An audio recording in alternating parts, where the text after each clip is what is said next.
All right, what up, YouTube? This is No Cap, No Filter. I'm your host, Marley G. Back at you on another episode of Run It With You. And tonight we got to run about King Yella, man. Came across this clip and he basically is saying he still won't get a job after admitting that he went dead broke and he lost everything. And he won't get a 9 to 5. And this, it goes back to what I was talking about our culture compared to other cultures. But let's go ahead on and see what he's saying before we just go ahead on and react. I haven't seen this clip, so we're gonna react to it together. Without further ado, let's see what he's talking about. Nothing wrong with working a job. I'm just not working a job. I'm a known face. What I look like working a 9 to 5 game. Oh, King Yellow.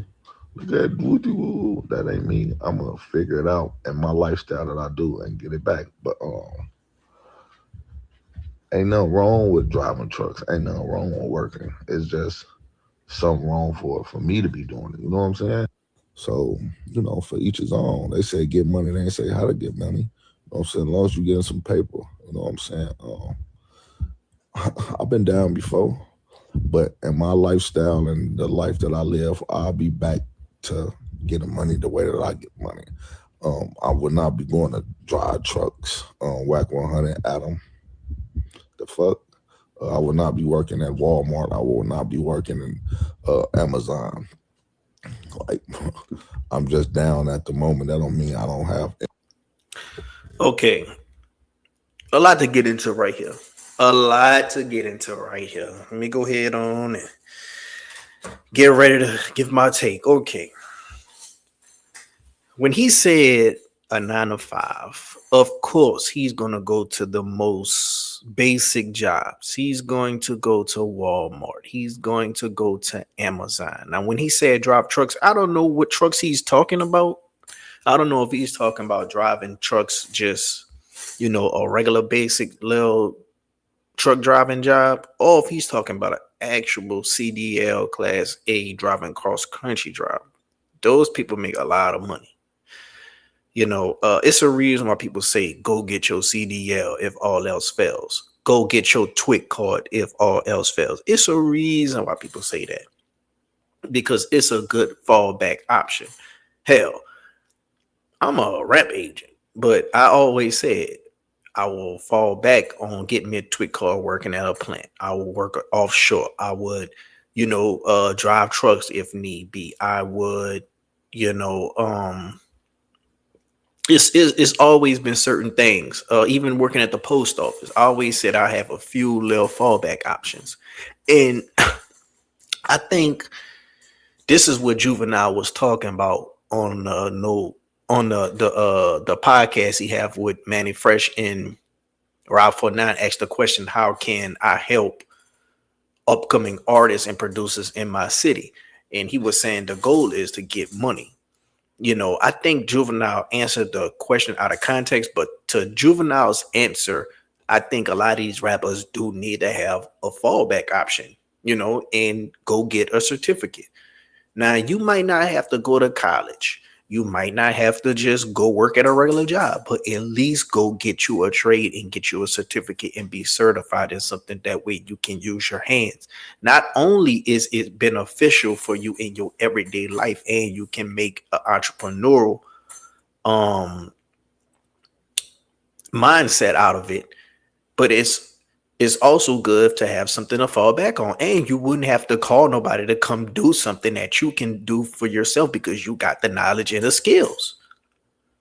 That'll be attractive to your girl. That'll be something that you could teach down to your kids, and that could be something that can save you money in the long run. So it is no downsides to learning a trade and learning skills, whether it be welding, whether it be electrician work, whether it be carpentry, you know, uh, mechanic, anything that you can learn how to use your hands and make money. And on top of that, save you some money because you got the skills to do it yourself and call it another man. It's always good. And I think that's what Juvenile was getting at, because a lot of these guys, they get in this rap career and they get in this industry, and get popular, but they don't never really go nowhere. A lot of these rappers, they don't have it like y'all think they got it. A lot of these rappers are living in regular neighborhoods. They live in Airbnbs, hotels, but when they go home, they in regular neighborhoods, not these rich, fancy neighborhoods with mansions. Because they have a lot of people that they're taking care of, and they spend their money very, very unfrugally. So, you know, they don't have it like you think they have it. Now, of course, the Drakes, the Jay-Z's, they got it. But these people like King Yella and all these guys, like, on his level, all they have is little internet popularity. That's it. Little street fame. That's it. That's it. Other than that, these dudes are robbing. These dudes are selling drugs. These dudes are pimping. These dudes doing a whole lot to make up for the money that they're not getting as being a rapper. You know, and the thing about it, the thing about the black community, you don't never want to have that fall off. You don't never want to have that shame of going into do an application and people be like, "Oh man, what happened with you? Why you working here with us?" And I think that was one of the reasons why Turk did his little job thing, just to beat people to the punch. Because I don't know if Turk did that or not, but either way it go, it was lame to me. Because on one end, I think he was doing it. He probably was doing it in real life just to beat people to the punch. Like, hey, I'm getting me a job. Nobody can point at me and laugh at me and say, "Man, look at that boy Turk," because I'm bringing it to the internet first. All he's using out of content, he's using it for content, and you still kind of making fun of people that's going to work and making a job, because that'll be the first attack that you would say to somebody as your fan is, "Go punch that clock." That's one thing I don't like about celebrities. That's one thing I don't like about influencers, entertainers. They have their fans and they be like, "Yeah, chat, I fuck with y'all, woo do woo do woo." But soon as somebody in the chat or soon as somebody in the comment section disrespects them, they fight back with, "You're broke. Go punch in that clock." Meanwhile, majority of their fan base having to go punch a clock. And don't get it twisted. The dudes that's punching a clock more often than not have more money than the dudes that street. You can even watch The Wire. Remember Poot? He went and worked at Foot Locker. He said he just got tired of the streets. And when you got stable income coming in and you ain't got to worry about package getting lost, you ain't got to worry about getting robbed, you ain't got to worry about bonding out, paying lawyers, doing all these type of things. Where your money going? Using that same money for re-up. The money that you getting from a job, all you got to do is just put the time in, and you getting a for sure money. That's it. You'll be surprised. The average street dude and the average dude that work a job, you'll be surprised at the end of the year what they got to show for it and what they did. Meanwhile, a lot of these dudes don't travel. They don't go see the world. They just only confined to their corner. And like I say, man, it's a culture thing. It's the level of shame that, oh man, he fell off. He working a job. He was just on YouTube. He was just in all these music videos. Black people have a real big insecurity with that fall off connotation when they have reached some type of level of success, because they feel as though they too good to be there with us.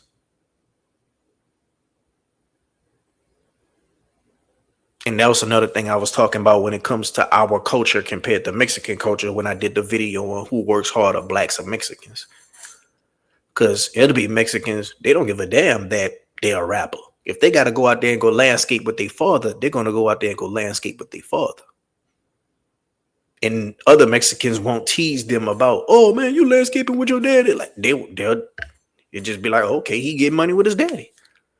Meanwhile, us, "Oh man, this dude was a rapper. He was just with Sauce Walker and all these and all that. He was just with, some thug, Maxwell Cream. He working landscaping."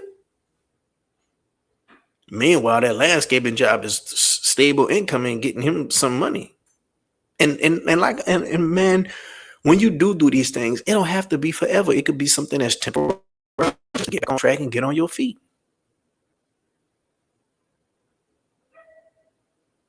I remember a rap group called Squad Up. They used to have Gutter Gutter. They used to have um Soup. They used to have a lot of these dudes that used to run with Lil Wayne. And one of the biggest ones out the group that was flexing, he was like a little young baby, was Soup. His name was Super Blanco.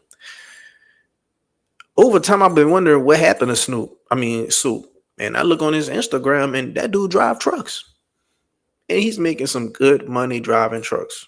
I can guarantee you, he's making some good money driving trucks, working on his own, and he not faking the funk like a lot of these other dudes, still trying to keep up an image. These dudes who still trying to keep up an image can't get no booking for no show, can't get no steady income during interviews, ain't really making money streaming, but just refuse to go work a job because of the pride and the insecurity. I guarantee you, Super Blanco doing better than a lot of them dudes. I guarantee you it. I guarantee you it. You know, unless these dudes are, like I say, getting money in the streets. But, that's only going to come with two things, you know? But, man, like I say, man, it ain't got to be the most basic job, like working at Walmart as a dog grader. It ain't got to be nothing that's long lasting. You could just do it temporary, you know? But I just think that's the problem with our culture, bro. Our culture don't want to work. Everybody want to be a boss. Everybody want to be an entrepreneur, but they ain't even got a boss mentality or the wherewithals or skills to be an entrepreneur, to be a one that's long lasting and professional. You know, and a lot of people feel like King Yella is taking a J Main approach with this. Let me go head on and say I'm broke and get me a pity party, and then hopefully doors will open up for me because I opened up Pandora's box to hopefully somebody come fuck with me. Kind of the same approach Turk was doing when he was doing these little performance trolling and stuff. Hopefully somebody open these doors for me. Hopefully somebody pick me up. And it worked out good for J Main. But I think a lot of people say the difference between J Main and King Yella. J Main is actually entertaining. King Yella, he just could run his mouth. So I want to know what y'all think down in the comment section below, man. Do you agree with King Yella's take on this? Like, would he look like going work a job, or do you think that the type of mentality that keep us behind right there? I want to know what y'all think down in the comment section. Hit the like button if you like the video. If you're not subscribed yet, what you waiting on? Until next time, I'm out.